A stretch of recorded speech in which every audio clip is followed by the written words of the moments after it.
आइए हम आज की सेवा के लिए प्रार्थना करेंगे। प्यारे स्वर्गीय पिता परमेश्वर, राजाओं का राजा, प्रभुओं का प्रभु जी, हम आपको धन्यवाद, आराधना, स्तुति करते हैं। प्यारे विश्वासियों पिता, इन दिनों में प्रभु के दास के द्वारा भाई साइरस लाल उनके सेवा के लिए जो लगातार आप हमें बाइबल अध्ययन के द्वारा क्रूस की कथा को आप प्रगटीकरण कर रहे हैं। महान प्रभु जी, बिना क्रूस के मनुष्य का उद्धार और अनंत जीवन, शांति और प्रेम प्रभु जी कुछ भी नहीं है। क्रूस के बिना परमेश्वर इस संसार में मनुष्य नाशवान है और इस भेद को आप दिखाया रहा है। महान प्रभु, आपको हम धन्यवाद देते हैं। आज की सारी सेवा में आप अनुग्रह उंडेलें और प्रभु पिताजी आपके दास को आप ही वचन से भर करके आपका नाम का महिमा करने में सहायता करें। सुनने वालों पर अनुग्रह हो, प्रभु के जीवन में बढ़ने सके।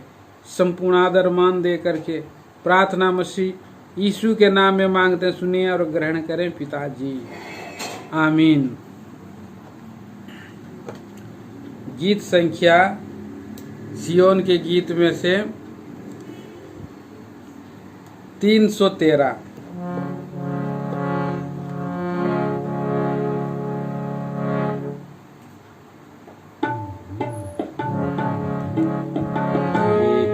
देखो जरा कलवरी पर प्रेम का अद्भुत चिन्ह खड़ा वहाँ लटका है, उसमें सबका तारणहार देने तुम्हें महान उद्धार, देने तुम्हें महान उद्धार।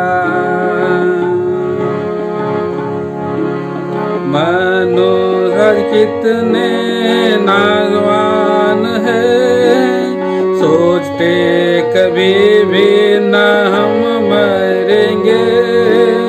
मनोहर कितने नागवान है, सोचते कभी भी न हम मरेंगे। पर ये जानो कि उसके वायुग युग रहोगे कहाँ। पर ये जानो कि मृत्यु निश्चय उसके वायुग युग रहोगे कहाँ। देखो देखो जरा कलवरी पर प्रेम का अद्भुत चिन्ह खड़ा वहाँ लटका है, उसमें सबका तारणहार देने तुम्हें महान उद्धार, देने तुम्हें महान उद्धार। जीते जी सब कुछ चाहिए हमें, मरते समय ना कुछ ले जाएंगे। जीते जी सब कुछ चाहिए हमें, मरते समय ना कुछ ले जाएंगे।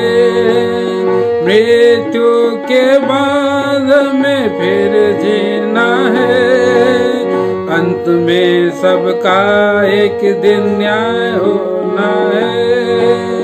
मृत्यु के बाद में फिर जीना है, अंत में सबका एक दिन न्याय होना है।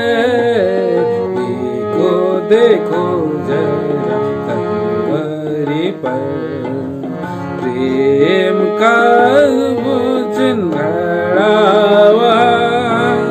लटका है, उसमें सबका तारणहार देने तुम्हें महान उद्धार, देने तुम्हें महान उद्धार।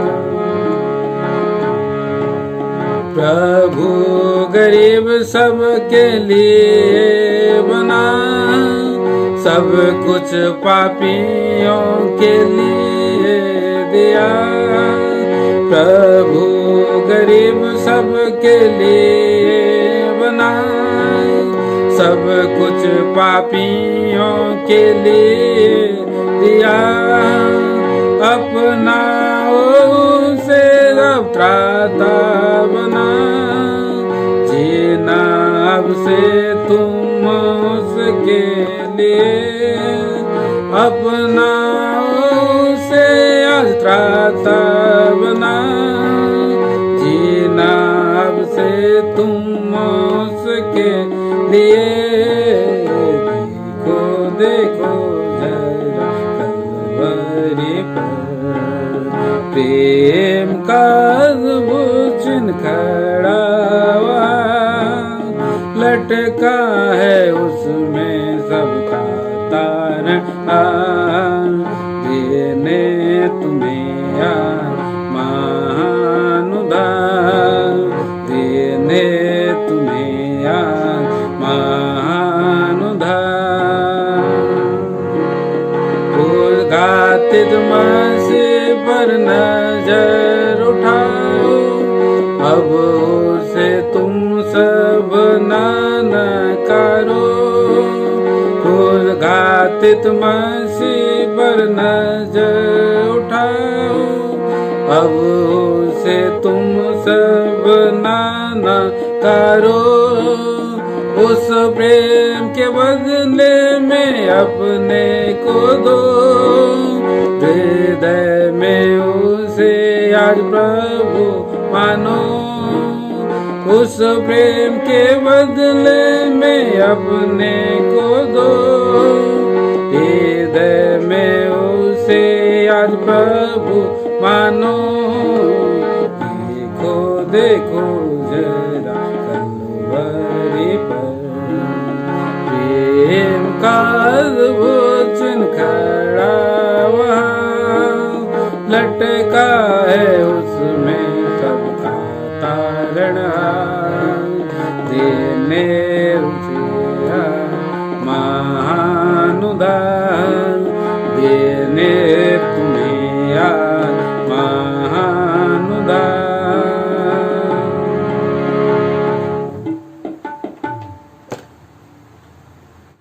गीत संख्या 314। यीशु सलीब पर मुआ, तेरे लिए मेरे लिए कैसा महान दुख सहा। तेरे लिए मेरे लिए कैसा महान दुख सहा। तेरे लिए मेरे लिए धारा वो कैसे खून की क्रूस के से बह गई। धारा वो कैसे खून के कृष्ण के क्रूस से बह गई। धुल गए पाप दाग, धुल गए पाप मिट गए दाग। यीशु मसीह के लहू से, यीशु सलीब पर मुआ। तेरे लिए मेरे लिए कैसा महान दुख सहा। तेरे लिए मेरे लिए कैसा महान दुख सहा। तेरे लिए मेरे लिए धो डालो आज पापों को, दिल से मिटा लो दाग को। धो डालो आज पापों को, दिल से मिटा लो दाग को। हो जाओ सा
सजाओं से देव परमुआ तेरे लिए मेरे लिए कैसा मान दुख सहा तेरे लिए मेरे लिए कैसा मान दुख सहा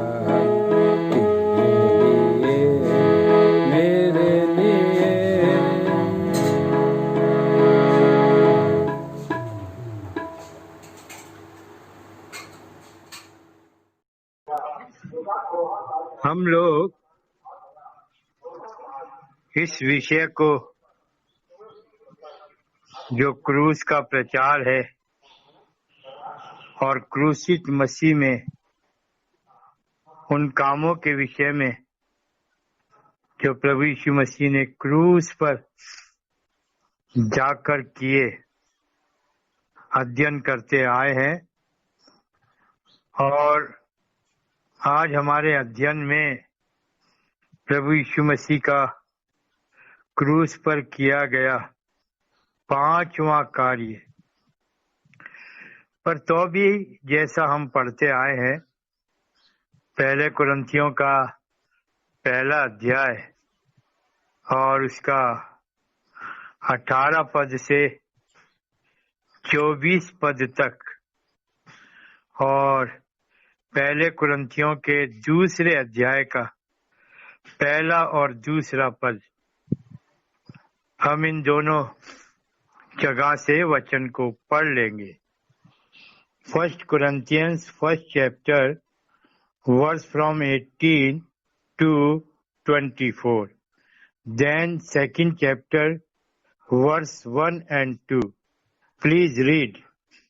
क्योंकि क्रूस की कथा नाश होने वालों के लिए मूर्खता है, परंतु हम उद्धार पाने वालों के लिए परमेश्वर की सामर्थ है।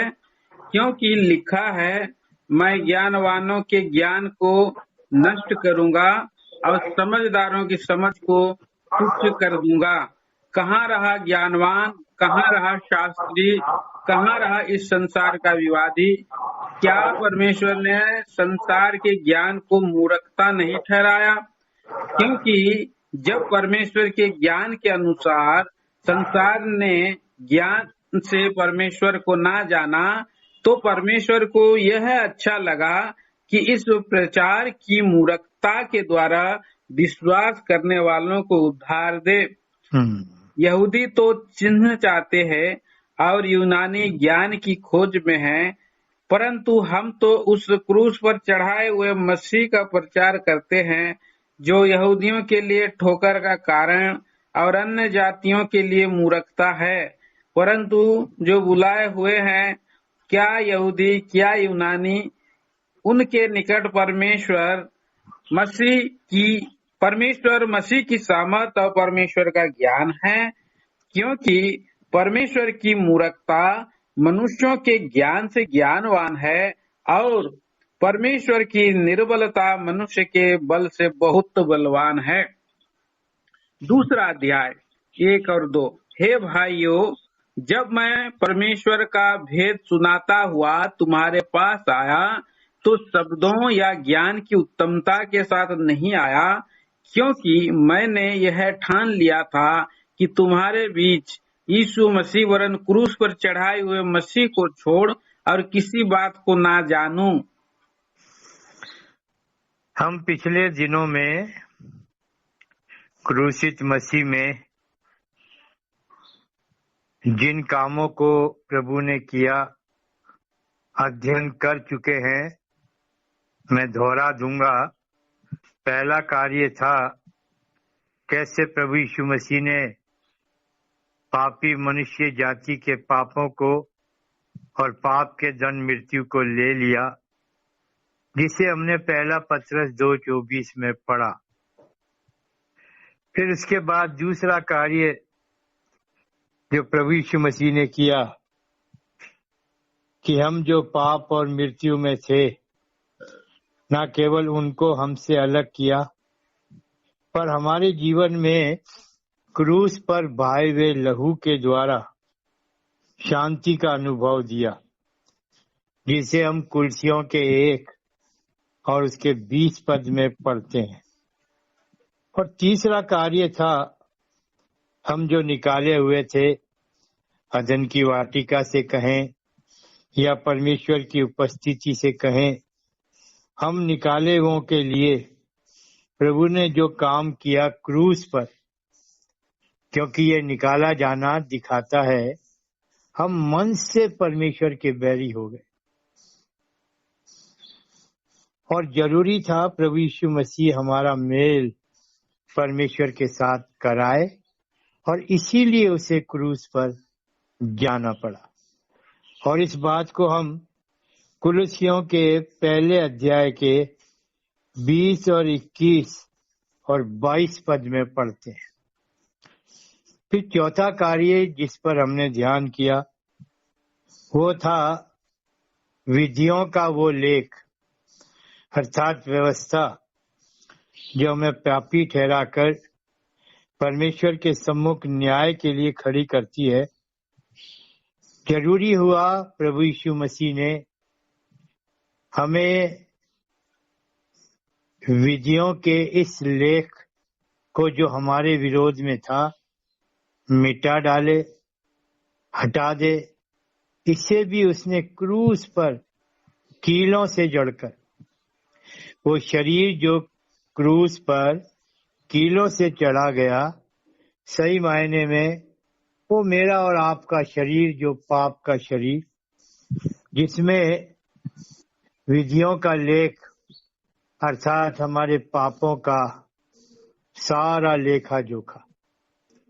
लेकिन पाते हैं कुलुस्सियों के 2:14 और 15 पद में प्रभु यीशु मसीह ने इस काम को भी क्रूस पर पूरा किया।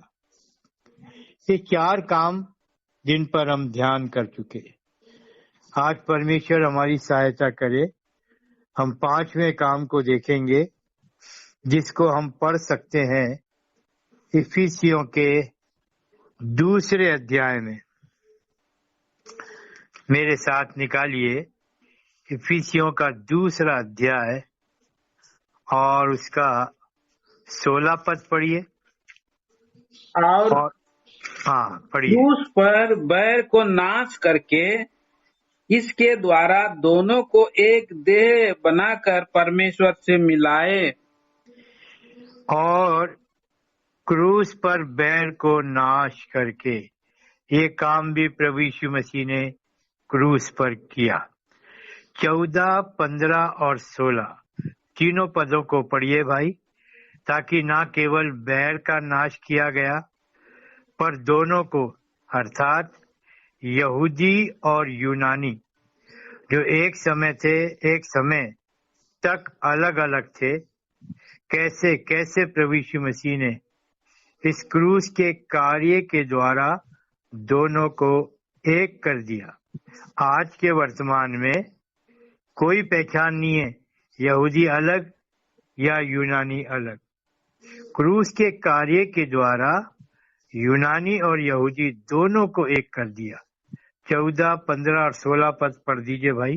क्योंकि वही हमारा मेल है जिसने दोनों को एक कर लिया और अलग करने वाली दीवार को जो बीच में थी ढा दिया, और अपने शरीर में बैर अर्थात वह व्यवस्था जिसकी आज्ञाएं विधियों की रीति पर थी मिटा दिया, कि दोनों से अपने में एक नया मनुष्य उत्पन्न करके मेल करा दे, और क्रूस पर बैर को नाश करके इसके द्वारा दोनों को एक देह बनाकर परमेश्वर से मिलाए।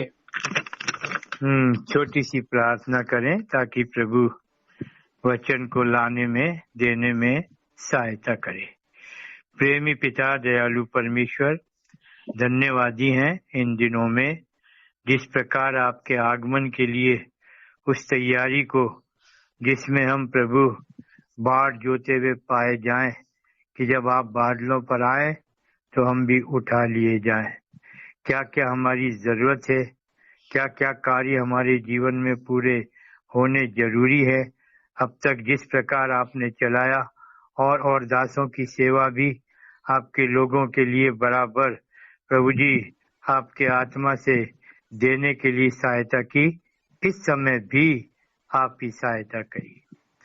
दुष्शैतान की देखी अनदेखी सारी विरोधी शक्तियों को आपके सामर्थी नाम से न केवल डांटते और बांध भी देते, आपके लहू को ले लेते हैं अपनी अपनी देह प्राण आत्मा पर। अपने निकम्मे दास को क्रूस की आड़ में छिपा लीजिए प्रभु, अपना वचन दीजिए। प्रार्थना सुनिए प्रभु यीशु के नाम में, आमीन आमीन। हमने पढ़ा 14, 15 और 16 पद, जहाँ इस बात को दिखाया गया किस प्रकार प्रभु यीशु मसीह ने लिखा है दोनों को एक कर लिया 14 पद में, क्योंकि वही हमारा मेल है जिसने दोनों को, ये दोनों कौन कौन है इस बात को देखना। फिर 15 पद में देखेंगे तो वहां लिखा है प्रभु यीशु मसीह ने बैर को अपने शरीर में, अर्थात वो व्यवस्था जिसकी आज्ञाएं विधियों की रीति पर थी, हमने पिछले समय में अध्ययन किया कुलुसियों के 2 अध्याय के 14 और 15 पद में, उनको मिटा दिया, उनको कीलों से जड़कर हमारे सामने से हटा दिया। और यहाँ पर हम पाते हैं दोनों से अपने में एक नया मनुष्य उत्पन्न करके मेल करा दे।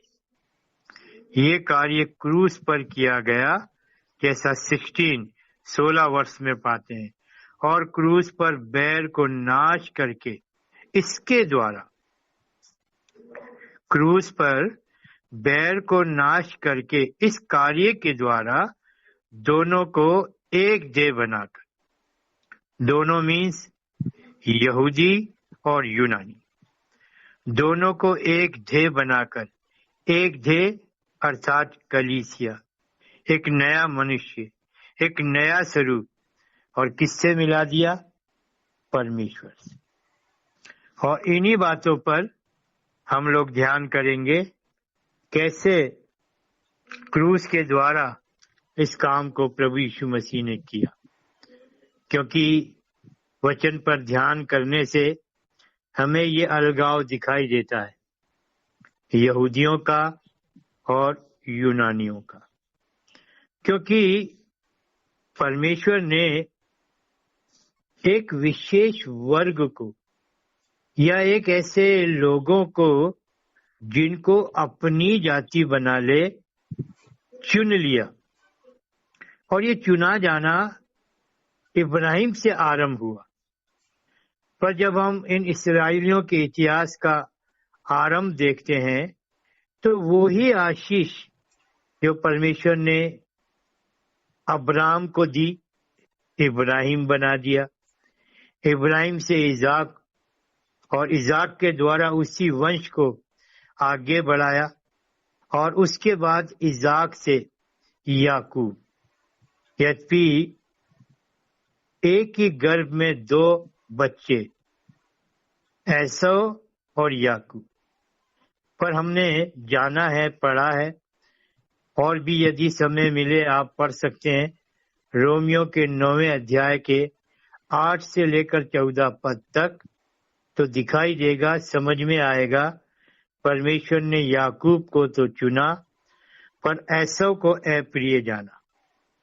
और ये जो चुना जाना है याकूब का, जब हम इस पर ध्यान देते हैं प्रियो, तो इब्राहिम से या इब्राहिम को दी गई आशीष याकूब में आते आते एक विशेष प्रकार से एक जाति की पहचान को परमेश्वर के द्वारा सामने लाया गया।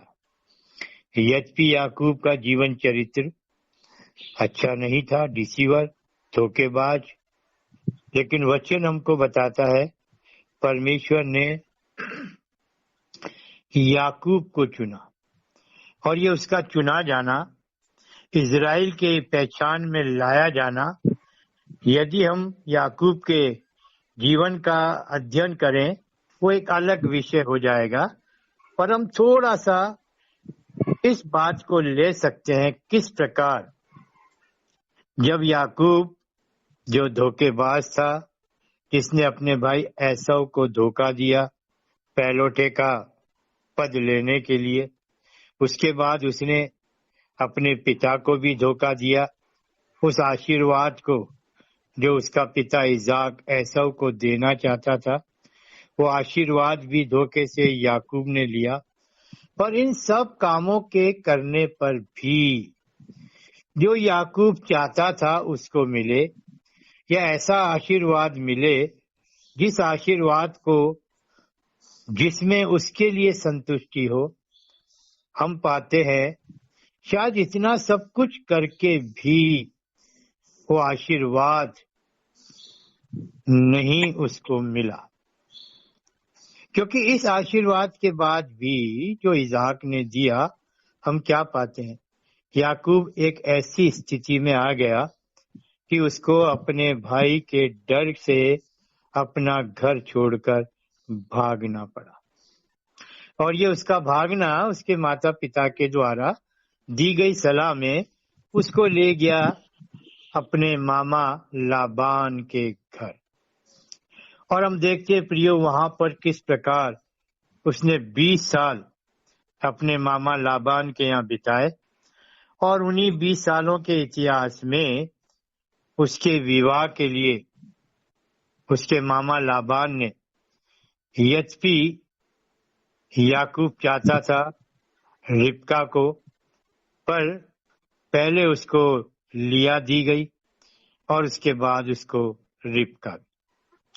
और ये 20 साल उसके मामा लाबान के यहाँ बिताने के बाद जब वो लौट रहा था, प्रियो, याकूब के अंदर दिखाई दे रहा है अभी भी शायद जो आशीर्वाद से उसके लिए उससे संतुष्टि मिलती शायद नहीं मिली।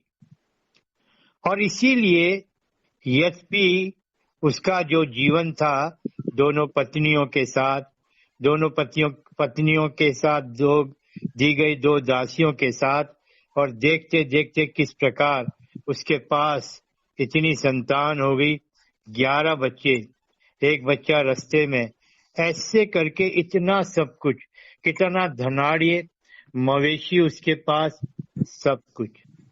पर फिर भी क्या पाते हैं हम, अभी भी उसके अंदर एक इच्छा थी, मुझे आशीर्वाद चाहिए। ये क्या आशीर्वाद है जो वो पाना चाहता था? मेरे साथ आइए मेहरबानी से उत्पत्ति का 32 अध्याय, जेनेसिस 32 चैप्टर।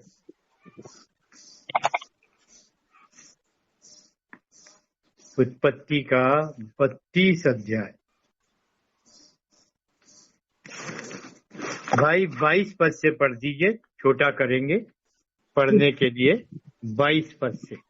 उसी रात वह उठा और अपने दोनों स्त्रियों और दोनों दासियों और 11 लड़कों को संग लेकर घाट से याबोक नदी के पार उतर गया।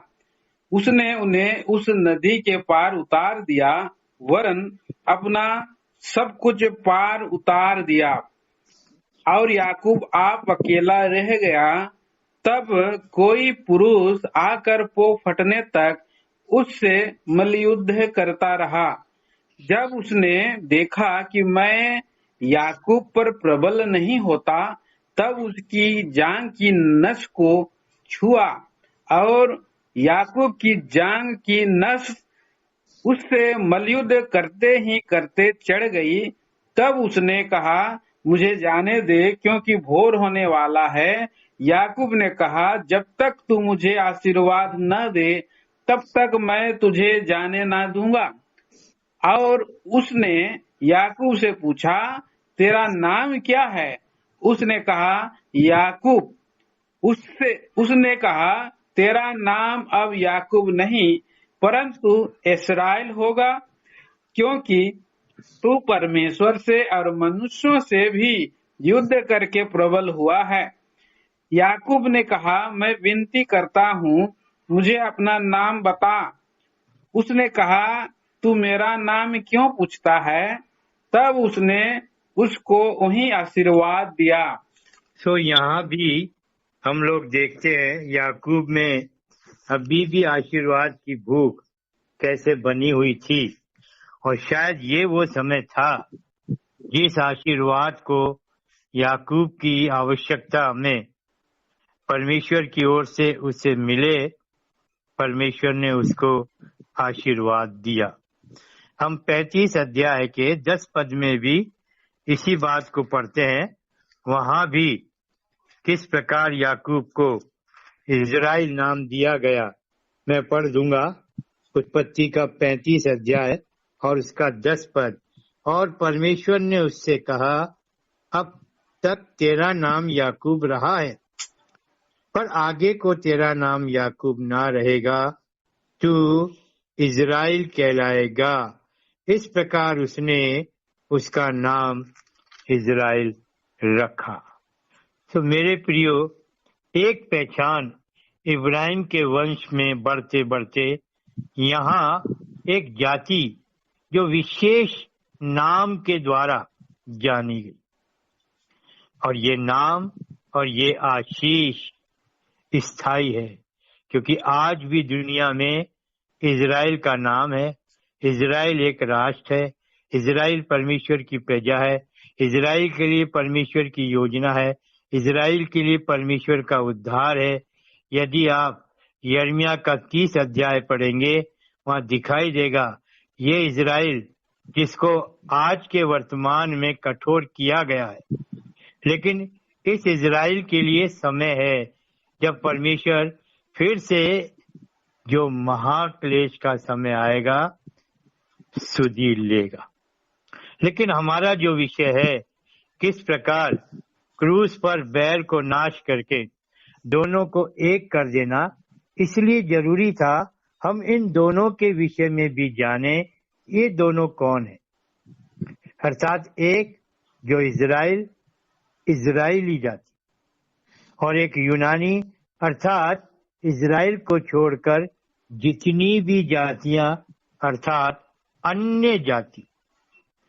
और मेरे प्रियो, इस बात को हम लोग देखने पाते हैं किस प्रकार जब परमेश्वर ने एक विशेष वर्ग को चुनकर एक नाम दे दिया इज़राइल, तो परमेश्वर ने क्या कुछ इज़राइल को दिया। और पढ़ने से ऐसा लगता है कि जो कुछ परमेश्वर ने दिया वो केवल इज़राइल को ही दिया। यदि हम रोमियो का 9वां अध्याय और उसका 4था और 5वां पद पढ़ेंगे, अच्छा लगेगा। हम जान सकेंगे किस तरीके से परमेश्वर ने इस जाति की सुधि ली। जो आशीर्वाद है वो आशीर्वाद इज़राइलियों के लिए कितना बड़ा, क्या कुछ इज़राइलियों के लिए परमेश्वर की ओर से दिया गया यहाँ दिखाई देता है। रोमन्स 9 चैप्टर वर्स 4 और 5। वे इस्राएली हैं और लेपालकपन का अधिकार और महिमा और वाचाएं और व्यवस्था और उपासना और प्रतिज्ञाएं उन्हीं की हैं। पुरखे भी उन्हीं के हैं और मसीह भी शरीर के भाव से उन्हीं में से हुआ। सबके ऊपर परम परमेश्वर युगानुयुग धन्य हो, आमीन। सो ये दोनों पद इस बात को दिखाते हैं परमेश्वर ने क्या कुछ और कितना अधिक करके जो दिया वो इज़राइलियों को दिया। कितना प्यारा लिखा है, वे इज़राइली हैं। और जब वो इज़राइली हैं तो परमेश्वर ने क्या कर दिया, ले पालकपन अर्थात गोद लिया जाना। इस पृथ्वी पर से मनुष्य जाति में से परमेश्वर अपनी संतान बनाए, उसने इस इज़राइली जाति को क्या कर लिया, गोद ले लिया। ले पालकपन का अधिकार उनको दे दिया। और महिमा का भागी बना दिया। और वचन में लिखा है वाचाएं और व्यवस्था परमेश्वर ने किसको दी? इजराइलियों को। मूसा के द्वारा हम देखते हैं वाचाएं भी और व्यवस्था भी, ये भी परमेश्वर ने इजराइलियों को दिया। और यहाँ तक कि अगर की कोई जाति परमेश्वर की आराधना करे, उपासना करे, उसको दंडवत करे, उसको आदर दे, उसकी स्तुति करे, तो ये अधिकार भी जो उपासना का है ये भी इजराइलियों को दिया। और तो और प्रियो, जो परमेश्वर की प्रतिज्ञाएं हैं, अर्थात ऐसे वचन जिसके द्वारा परमेश्वर मनुष्य जाति को अपनी ओर से कैसे परमेश्वर उनको संभालेगा, उनकी रक्षा करेगा, क्या कुछ मनुष्य की जरूरत है, जो जरूरत केवल परमेश्वर ही पूरा कर सकता है, ऐसी ऐसी बातों के लिए परमेश्वर ने न केवल वाचाएं पर प्रतिज्ञाएं जैसे उदाहरण के लिए मत डर, मैं तेरे साथ, संकट के समय मैं तुझे संभालूंगा, मैं तेरी दाहिनी ओर तेरी आड़ हूँ, मैं तुझे लिए चलूंगा। लगभग जैसा हम लोग सुनते और पढ़ते हैं, साल के 365 दिन है, तो परमेश्वर की भी लगभग इतनी ही प्रतिज्ञाएं हैं। और ये बात क्यों सामने आती है? इसका मतलब परमेश्वर ने एक दिन भी इस इजरायली जाति को बिना प्रतिज्ञा के वचन दिए नहीं रखा। सो इस 4 पद के अनुसार प्रिय दिखाई देता है कि सब कुछ परमेश्वर ने दिया। लेकिन जब 5 पद पढ़ते हैं तो और क्या दिखाई देता है? पुरखे भी उन्हीं के हैं और मसीह भी। प्रभु यीशु मसीह का इस जगत में आना पापियों के उद्धार के लिए, पर जिस प्रकार से प्रभु यीशु मसीह को परमेश्वर पिता ने इस जगत में भेजा, तो वचन दिखा रहा है कि इनके बीच में भेजा, इजराइलियों के बीच, यहूदियों के बीच में। 5 पद में पुरखा भी उन्हीं के हैं और मसीह भी शरीर के भाव से उन्हीं में से हुआ। सबके ऊपर परम परमेश्वर युगान युग धन्य हो, आमीन। सो मेरे प्रियो, जब इन बातों को देखते हैं तो क्या दिखाई देता है? क्या परमेश्वर अन्यायी है? बिल्कुल नहीं। परमेश्वर योजनाओं का परमेश्वर है। परमेश्वर की जो ठानी गई मनसाएं और उसका संकल्प है, वो अपने आप में उसी की बुद्धि और उसी के ज्ञान के द्वारा। तो जिस प्रकार एक समय था परमेश्वर का, उसने न केवल इस जाति को या इस प्रजा को, जो इजरायली प्रजा कहलाई, परमेश्वर की अपनी प्रजा कहलाई, पवित्र प्रजा करके, हाँ, परमेश्वर ने उसको नाम दिया, मेरी पवित्र प्रजा। व्यवस्था विवरण 7:6 में पढ़ते हैं। तो इस प्रकार से सब कुछ परमेश्वर ने इजरायलियों को दिया। पर जैसा मैंने कहा, ये सब कुछ का आरंभ इब्राहिम से होता है। ये इब्राहिम जब अब्राहम था, जिसे परमेश्वर ने अन्य जातियों में से बुला लिया था। और जब हम उत्पत्ति का 12 अध्याय पढ़ते हैं, हम अब्राहम के बुलावे को देखते हैं। और जब हम 15 अध्याय को देखते हैं, अब्राहम के विश्वास को, जो परमेश्वर से की जाने वाली बातों के समय अब्राहम के जीवन में परमेश्वर ने उसके इसी विश्वास को उसके लिए धार्मिकता गिन लिया। अब्राहम का बुलावा, अब्राहम का धर्मी ठहराया जाना। लेकिन जब हम 17 पद को पढ़ते हैं, 17 अध्याय को पढ़ते हैं, माफ करना, उत्पत्ति का 17 अध्याय, तो हम एक और विशेष बात को देखते हैं। जैसे अभी हमने इजरायलियों के लिए देखा, ये बड़ी विशेष बात है। एक जाति का चुना जाना, ऐसी ऐसी आशीषें केवल उन्हीं को दिया जाना, ये विशेष बात है। ऐसे ही उत्पत्ति के 17 अध्याय को भी जब हम पढ़ेंगे, वहां भी हम देखेंगे किस प्रकार परमेश्वर ने जब अब्राहम से बातें की कि उसको उस आशीष में जो परमेश्वर की योजना से आने वाले या उसके पूर्व ज्ञान के अनुसार ठहराया गया था, सारी मनुष्य जाति के लिए वो आशीष जिसका मूल परमेश्वर ने अब्राहम को भी आशीष देकर, अब्राहम बनाकर ये आशीष दे दी कि अब तू सारी जातियों का मूल पिता होगा। भाई निकालिए थोड़ा सा उत्पत्ति का 17 अध्याय और पहले पद से पढ़िए मेहरबानी से। Genesis 17 chapter 1 to 5। जब अब्राम 99 वर्ष का हो गया, तब यहोवा ने उसको दर्शन देकर कहा, मैं सर्वशक्तिमान ईश्वर हूँ, मेरी उपस्थिति में चल और सिद्ध होता जा। मैं तेरे साथ वाचा बांधूंगा और तेरे वंश को अत्यंत ही बढ़ाऊंगा। तब अब्राम मुंह के बल गिरा और परमेश्वर उससे यूं बातें करता गया, देख मेरी वाचा तेरे साथ बंधी रहेगी, इसलिए तू जातियों के समूह का मूल पिता हो जाएगा। इसलिए अब से तेरा नाम अब्राम ना रहेगा, परंतु तेरा नाम अब्राहम होगा, क्योंकि मैंने तुझे जातियों के समूह का मूल पिता ठहरा दिया है। सो ये परमेश्वर ने आशीष जब दी अब्राहम को, तू सारी जातियों का मूल पिता, और अब से तेरा नाम अब्राम ना रहेगा, परंतु तेरा नाम अब्राहम होगा। क्यों? क्योंकि मैंने तुझे जातियों के समूह का मूल पिता ठहरा दिया है। परमेश्वर ने आशीष दे दी।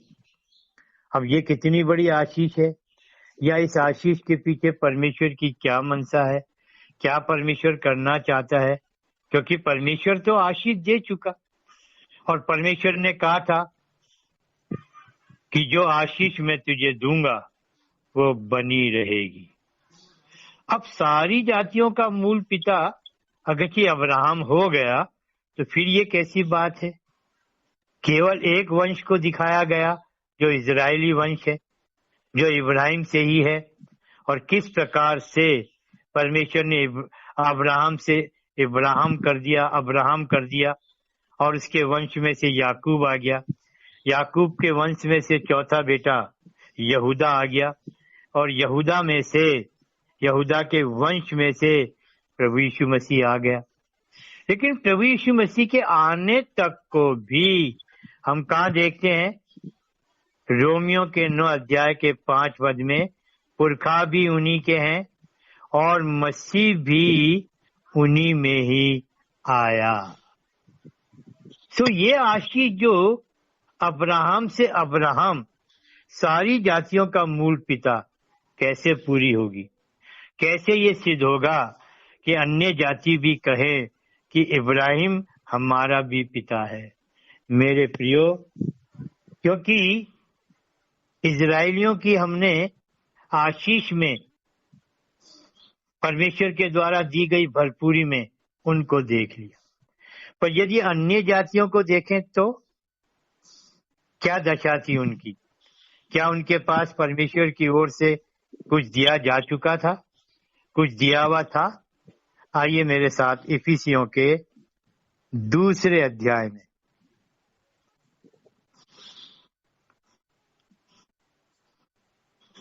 इफिसियों के 2 अध्याय में पढ़िए भाई 11 और 12 पद। इस कारण स्मरण करो कि तुम जो शारीरिक रीति से अन्य जाति हो, और जो लोग शरीर में हाथ के किए हुए खतने से खतना वाले कहलाते हैं, वे तुमको खतना रहित कहते हैं। तुम लोग उस समय मसीह से अलग, इस्राएल की प्रजा के पद से अलग किए हुए और प्रतिज्ञा के वाचाओं के भागी न थे, और आशाहीन और जगत में ईश्वर रहित थे। ये थी अन्य जातियों की दशा। आज भी अन्य जातियों में से या ऐसे लोग जिनके पास प्रभु यीशु मसीह नहीं है, उन्होंने इस सच्चाई को नहीं जाना, तो वो भी परमेश्वर की इन आशीषों से महरूम है। या अन्य जातियों के विषय में हमने पढ़ लिया, पहली बात वो खतना रहित कहलाते। और तो और वचन हमें दिखा रहा है मसीह से अलग और इजराइल की प्रजा के पद से भी अलग। और क्या लिखा है? प्रतिज्ञाओं की वाचाओं के भागी ना थे। अगर कोई अन्य जाति बाइबल को लेकर पढ़ता रहता है, ये प्रतिज्ञा, ये प्रतिज्ञा, ये प्रतिज्ञा, पर उसकी पहचान अन्य जाति है, तो वाचाएं हो, चाहे प्रतिज्ञाएं हो, चाहे उपासना हो, चाहे महिमा हो, चाहे लेपालकपन का कुछ भी अन्य जातियों के लिए नहीं था, बल्कि लिखा है आशाहीन और जगत में ईश्वर रहित। जब मनुष्य के पास ईश्वर नहीं है तो उसका भविष्य कितना अंधकार में है। ये थी प्रियो अन्य जातियों की दशा। लेकिन 13 पद को जब हम पढ़ते हैं कितना अच्छा लगता है, इफिसियों का 2:13, पर अब मसीह यीशु में तुम जो पहले दूर थे, मसीह के लहू के द्वारा निकट हो गए हो। पर अब मसीह यीशु में तुम जो पहले दूर थे, मसीह के लहू के द्वारा निकट हो गए। क्यों? क्योंकि यही प्रभु यीशु मसीह सबके लिए, चाहे यहूदी चाहे यूनानी, मेल बन गया, शांति बन गया। और इस काम को करने के लिए ही प्रभु यीशु मसीह को क्रूस पर जाना पड़ा। क्योंकि आशीष परमेश्वर ने अब्राहम को दी, इब्राहिम बना दिया। इब्राहिम का मतलब सारी जातियों का मूल पिता। अगर ये अब्राहम की आशीष अन्य जातियों तक नहीं पहुंचेगी तो ये वचन कैसे पूरा होगा? और इसीलिए प्रियो हम इस सच्चाई को देखते हैं कैसे पूरी हुई। गलातियों के 3 अध्याय में आई, गलतियों का 3रा अध्याय और उसका 13 और 14 पद। गलतियों का 3 अध्याय उसका 13 और 14 पद। मसीह ने जो हमारे लिए शापित बना, हमें मोल लेकर व्यवस्था के शाप से छुड़ाया, क्योंकि लिखा है, जो कोई काठ पर लटकाया जाता है वह शापित है। ये क्यों हुआ? पढ़ो 14। यह इसलिए हुआ कि अब्राहम को आशीष अब्राहम की आशीष मसीह यीशु में अन्य जातियों तक पहुँचे और हम विश्वास के द्वारा उस आत्मा को प्राप्त करें जिसकी प्रतिज्ञा हुई है। यहाँ पर आकर हमें दिखाई देता है उत्पत्ति के 17 अध्याय में जो आशीष परमेश्वर ने अब्राहम को देकर इब्राहिम बनाया, याकूब को आशीष देकर इजराइल बनाया, और किस तरीके से इजरायली प्रजा जो अलग है लेकिन अब्राहम को दी गई आशीष इब्राहिम में परमेश्वर ने अन्य जातियों की, यूनानियों की सुधि ली। किस प्रकार? प्रभु यीशु मसीह को क्रूस पर जाना पड़ा। क्योंकि 13 पद में लिखा है, 13 पद में मसीह ने जो हमारे लिए शापित बना, हमें मोल लेकर व्यवस्था के शाप से छुड़ाया। क्योंकि लिखा है, जो कोई काठ पर लटकाया जाता है वो शापित है। और ये किस लिए हुआ? क्यों प्रभु यीशु मसीह को काठ पर लटकाया गया? क्यों प्रभु यीशु मसीह को क्रूस पर जाना पड़ा? वचन दिखा रहा है, ये इसलिए हुआ कि अब्राहम की आशीष, क्या आशीष थी? तू सारी जातियों का मूल पिता होगा। इब्राहिम सारी जातियों का मूल पिता नहीं बन सकता था यदि मसीह यीशु क्रूस पर नहीं जाता। ये क्रूस पर का कार्य है कि इजरायलियों को और अन्य जातियों को, यहूदियों को और यूनानियों को एक करे। वचन में लिखा है प्रभु यीशु मसीह को क्रूस पर जाना पड़ा। जो कोई काठ पर लटकाया जाता है वो काठ पर लटकाया गया।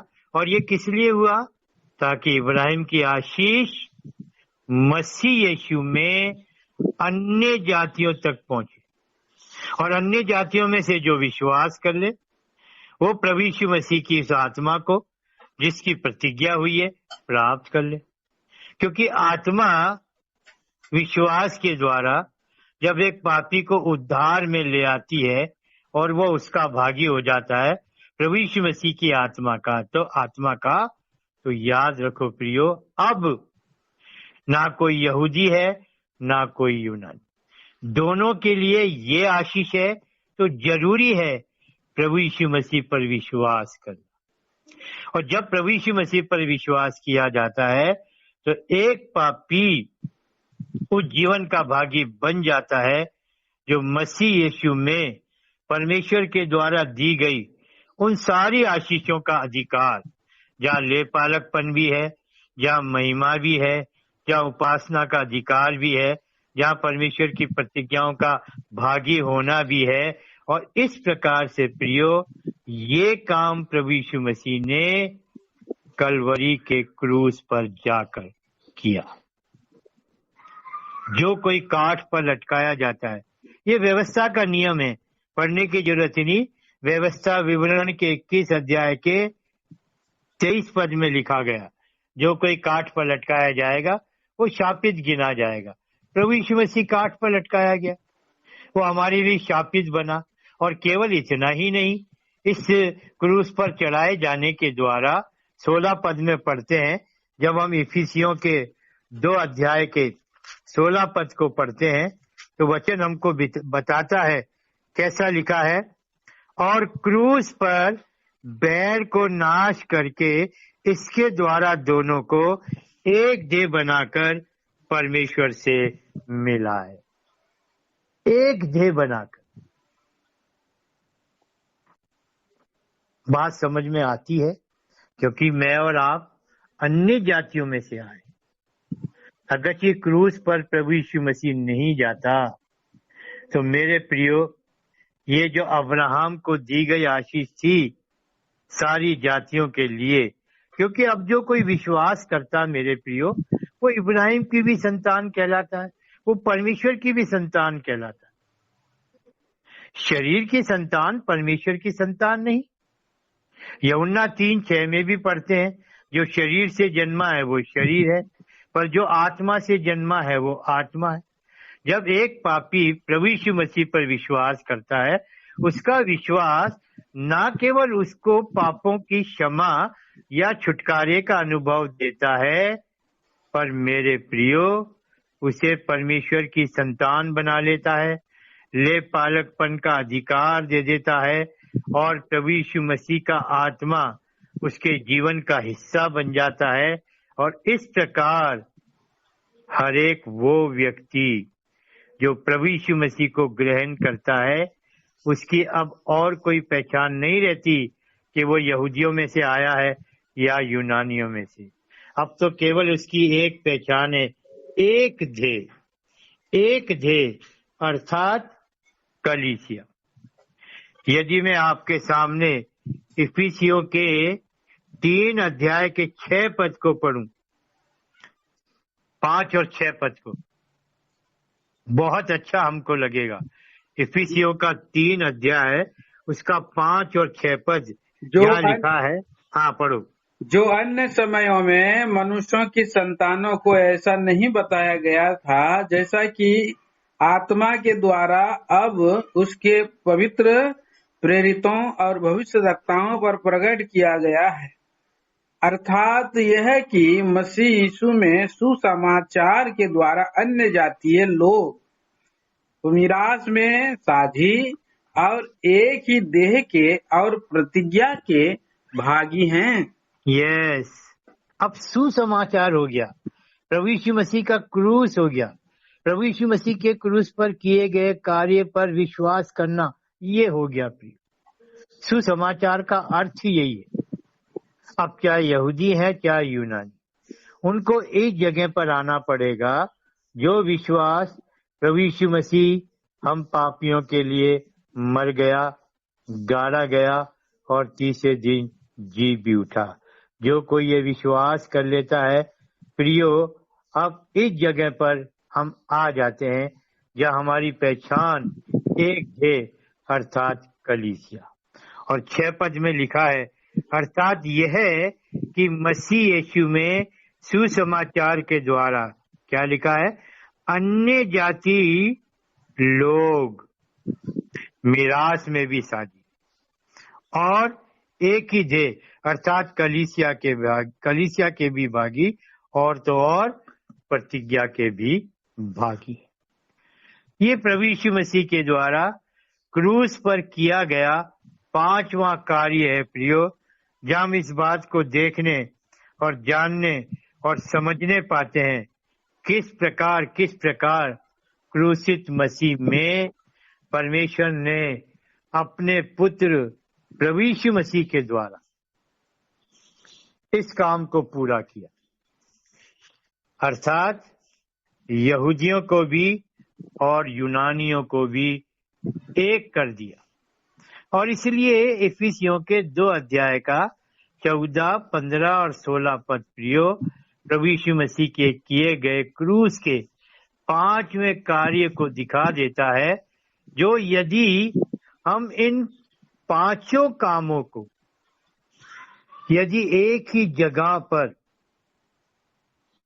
जैसे जानने और समझने के लिए एक कॉपी के पन्ने पर ये 5 कार्यों को, जैसे हम पहला पत्रस का 2:24 जो वचन है उसको लिख लें, उसके जस्ट बाद कुलसियों के 1 अध्याय के 20, 21 और 22 पद को लिख लें, जहाँ दोनों काम है।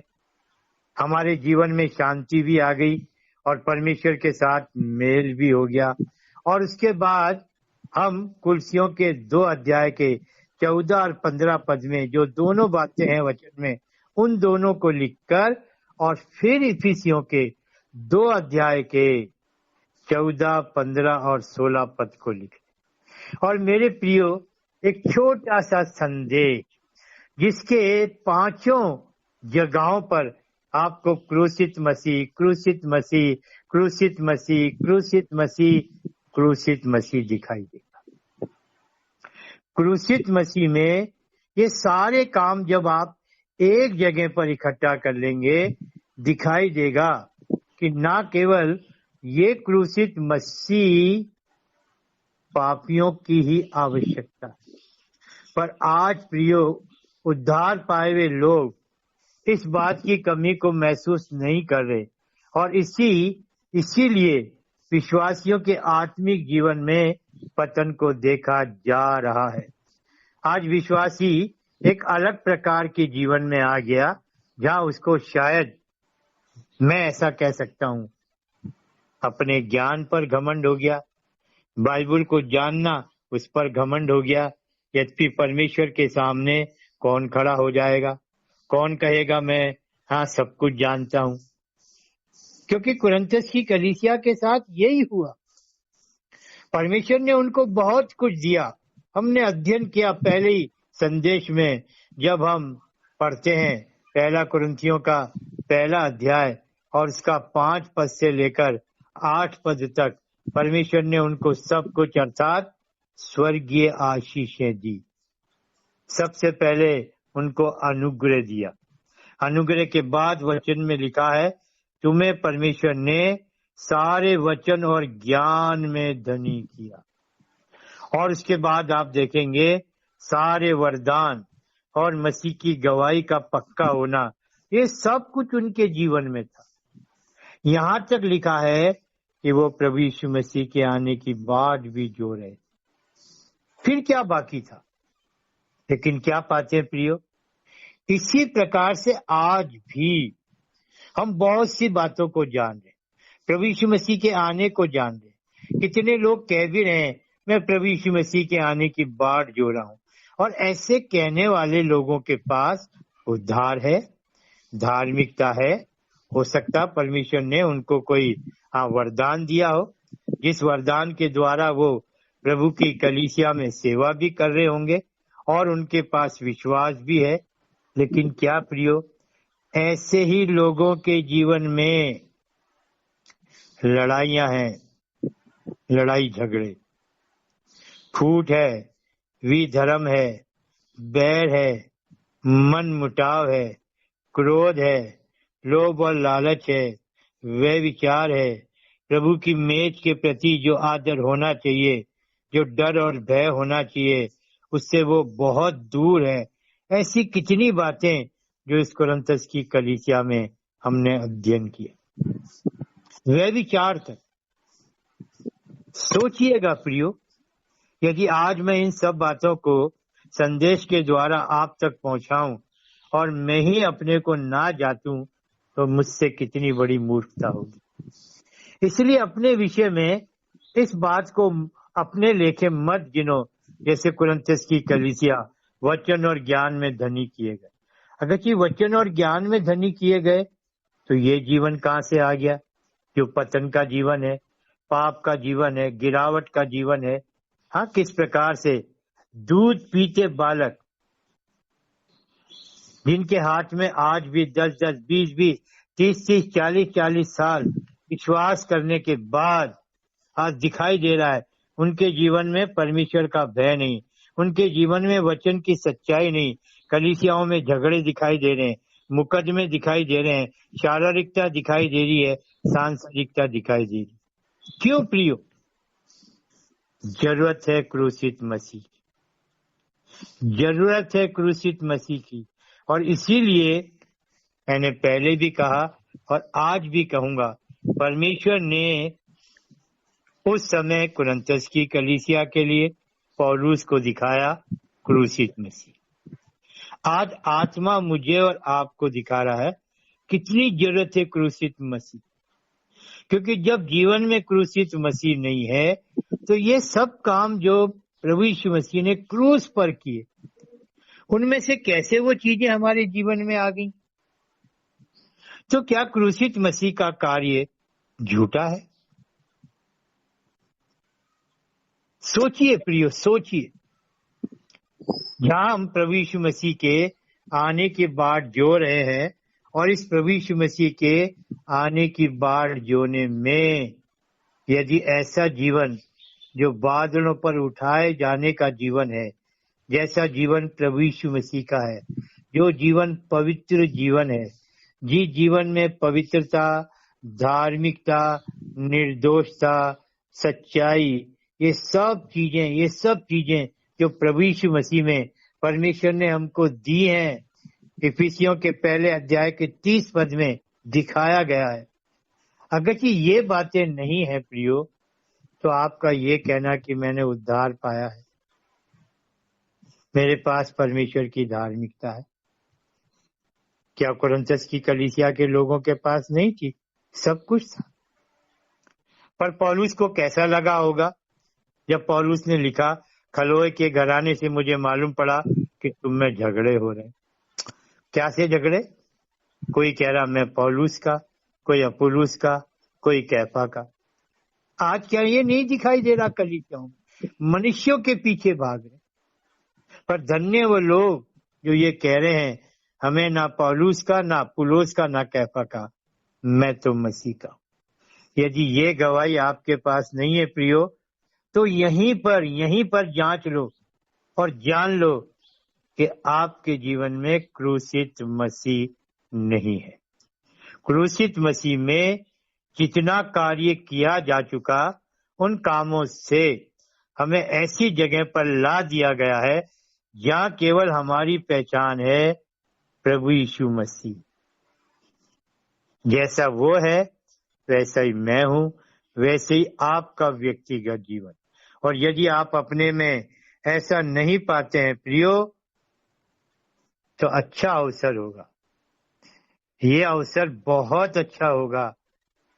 अपने आप को जांच लें, पश्चाताप करें और स्वीकार कर लें, हाँ प्रभु मेरे जीवन में भी कुरिन्थस की कलीसिया की तरह से पतन है, गिरावट है, पाप है। मुझे अपने लहू से धोइए, शुद्ध करिए और इस क्रूसित मसीह का भेद मुझे समझाइए। मेरे जीवन में क्रूसित मसीह की आवश्यकता जिसे आपने मुझ पर प्रकट किया है। सचमुच मेरे प्रियो, इस प्रकार से की गई प्रार्थना आपको नए सिरे से वहां पहुंचा देगी जहां आप एक जयवंत जीवन, पाप पर भी, संसार पर भी, शैतान पर भी, शरीर पर, चाहे हम दुख में हैं, समस्याओं में हैं, विरोधों में हैं, कैसी भी विकट परिस्थितियां हैं, लेकिन क्रूसित मसीह के होने से इन सब में होते हुए भी हम पार होते चले जाएंगे और देखते देखते ये समय आ जाएगा, अचानक से पलक झपकते ही वचन में लिखा है, क्षण भर में आखिरी अंतिम तुरही के फूंकते ही प्रभु यीशु मसीह का आना। और जिनके जीवन में क्रूसित मसीह है, जो इन सब से ऊपर उठ गए हैं, वो सचमुच प्रभु यीशु मसीह के बादलों पर आने से वो लोग भी उठा लिए जाए। यही रैप्चर है, यही है हर पाजो। यूनानी में जो शब्द है कॉट ऑफ इंग्लिश में है, इंग्लिश में हर पाजो, उठा लिया जाना अचानक से, जो होने वाला है पलक के झपकते। कम समय है प्रियो, कम समय, बहुत कम समय। देखो, ढूंढो, जांचो, क्या क्रूसित मसीह है आपके जीवन में? अगर ये नहीं है तो परमेश्वर सचमुच सहायता करे। हम आज ही और इसी समय निर्णय करके क्रूसित मसीह को अपने जीवन में जगह दे सके। परमेश्वर हमारी सहायता करे, हमें आशीष दे। आने वाले दिनों में क्या क्रूसित मसीह में जो कुछ प्रभु यीशु मसीह ने किया है उसका हम पूरा लाभ कैसे उठा सकें, ये भी एक मिस्ट्री है, भेद है। और उसके लिए भी मेरे और आपके जीवन में क्रूस की आवश्यकता क्या है और कैसे है, आने वाले दिनों में इसी सीरीज में हम आगे देख सकेंगे। भाई, परमेश्वर हमारी सहायता करे। प्रार्थना करिए। जी, आप करिए। आप कहेंगे तो जरूर करेंगे। प्रेमी पिता, दयालु परमेश्वर, हम धन्यवादी हैं। आपका प्यार हमारे लिए है, क्योंकि जो बातें हमारे जीवन के लिए लाई जाती हैं, इन बातों में हम देखने और जानने पाते हैं। आपकी दृष्टि हम पर है, आपका मन हम पर लगा है। आप किसी रीति से भी नहीं चाहते कि जब आप बादलों पर अपने लोगों को लेने के लिए आने के लिए हैं, हम में से कोई पीछे छोड़ दिया जाए। क्यों छोड़ दिया जाए? आपने कीमत चुकाई है, दुख उठाया है, यहाँ तक कि स्वर्ग को छोड़कर ये भी स्वीकार कर लिया कि मनुष्य का पुत्र बने और इस जगत में आए, तो कुंवारी के गर्भ में भी आपने रहना स्वीकार कर लिया। इतना सब कुछ किया आपने हमारे लिए, हम में से हर एक के लिए। इसीलिए आप नहीं चाहते कि हमारी तैयारी में कोई कसर रह जाए या हम चूक जाएं बादलों पर उठाए जाने से। इसलिए धन्यवाद देते हैं इस क्रूसित मसीह के जीवन की बातें जो हमारे जीवन में जरूरी हैं, आपने प्रभु आत्मा के द्वारा हम तक पहुंचाई। हम आपका धन्यवाद करते हैं, आपकी स्तुति बड़ाई करते हैं। आपको महिमा मिले और हम में से हर एक को, और विशेष करके जो रिपेंट करते हैं, पश्चाताप करते हैं, प्रभु आप उनके जीवन में क्रूसित मसीह की पहचान बनकर जगह पाइए।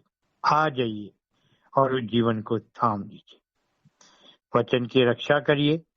भाई रंजीत के लिए हमारी प्रार्थना है, उसके और परिवार के और मंडली के लिए, इस बड़े अच्छे प्रयास के लिए जहाँ और दासों संतों के द्वारा इस प्रकार से सेवकाई को भाई बहनों के लिए लेकर जो आशीष का कारण बना हुआ है हमारा भाई हम धन्यवाद देते हैं और विनती करते हैं और भी आशीष दीजिए। प्रार्थना सुनिए, मांग लेते हैं उद्धारकर्ता प्रभु यीशु के ऊंचे और पवित्र नाम में, आमीन। अब हमारे पिता परमेश्वर का प्रेम और हमारे प्रभु यीशु मसीह का अनुग्रह और पवित्र आत्मा की सहभागिता हम में से हर एक के साथ जो जहां हैं, जो वचन को सुन रहे हैं, अब से लेकर प्रभु यीशु मसीह के आने के दिन तक होती रहे, आमीन। आमीन। जय मसीह। सबको जय मसीह की।